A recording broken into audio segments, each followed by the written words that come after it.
Assalamualaikum dan salam sejahtera. Hai murid-murid, apa khabar semua?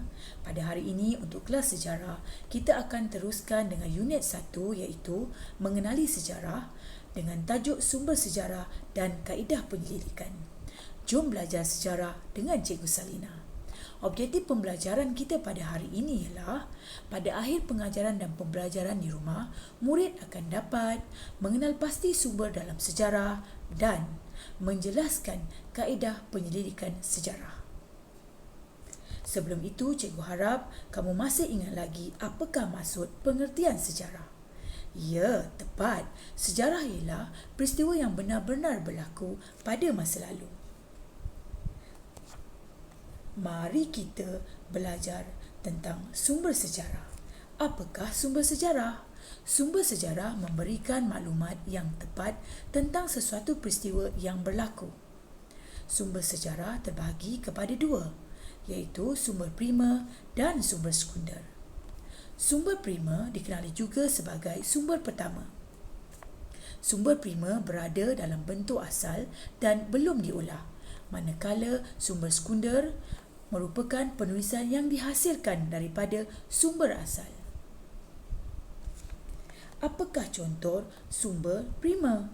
Mari kita lihat paparan ini. Antara contoh sumber primer ialah fosil, dokumen rasmi, manuskrip dan artefak. Apa itu fosil? Fosil ialah tinggalan tumbuhan atau haiwan yang terawet. Dokumen rasmi pula mengandungi catatan tentang sesuatu peristiwa sejarah yang telah berlaku. Manuskrip pula merupakan tulisan tangan seperti Hikayat Hang Tuah dan Sulalatus Salatin. Manakala artefak pula ialah hasil ciptaan manusia seperti alat batu, tembikar, senjata dan duit shilling. Seterusnya, sumber sekunder. Sumber sekunder ialah seperti buku, akhbar, risalah dan majalah.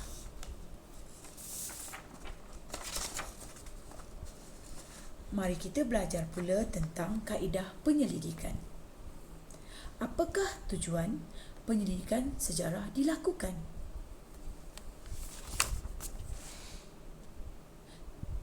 Penyelidikan sejarah dilakukan untuk membuktikan peristiwa sejarah yang telah berlaku. 3 kaedah boleh digunakan untuk mendapatkan maklumat sejarah, iaitu kaedah arkeologi, kaedah lisan atau dikenali sebagai sumber lisan dan kaedah bertulis.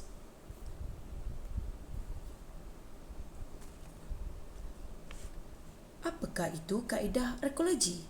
Kaedah arkeologi merupakan proses mendapatkan maklumat daripada bahan tinggalan sejarah. Kaedah ini dilakukan melalui proses gali cari atau dikenali sebagai ekskavasi. Seterusnya, kaedah lisan. Kaedah lisan merupakan proses mendapatkan maklumat melalui temu bual. Individu yang ditemu bual dikenali sebagai orang sumber. Orang sumber terdiri daripada mereka yang terlibat dalam peristiwa sejarah, melihat atau mendengar peristiwa sejarah daripada orang lain. Langkah-langkah dalam kaedah lisan.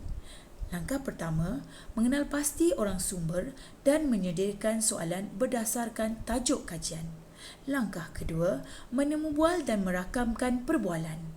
Langkah ketiga, menyalin rakaman, menyimpan data perbualan dan membuat penulisan. Kaedah bertulis pula merupakan proses mendapatkan maklumat daripada tulisan dan lakaran.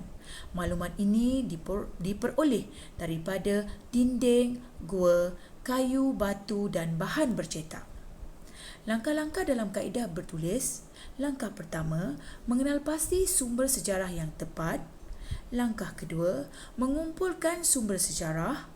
Langkah ketiga, mentafsir maklumat dalam sumber. Dan langkah keempat, membuat penulisan. Tugasan hari ini ialah kamu perlu merujuk pada modul sejarah bilangan 1, latihan 1 dan latihan 2. Baca dan fahamkan arahan yang diberi. Lengkapkan peta minda dan rajah dengan jawapan yang betul dan tulisan yang kemas. Semoga berjaya ya anak-anak. Sekian, terima kasih.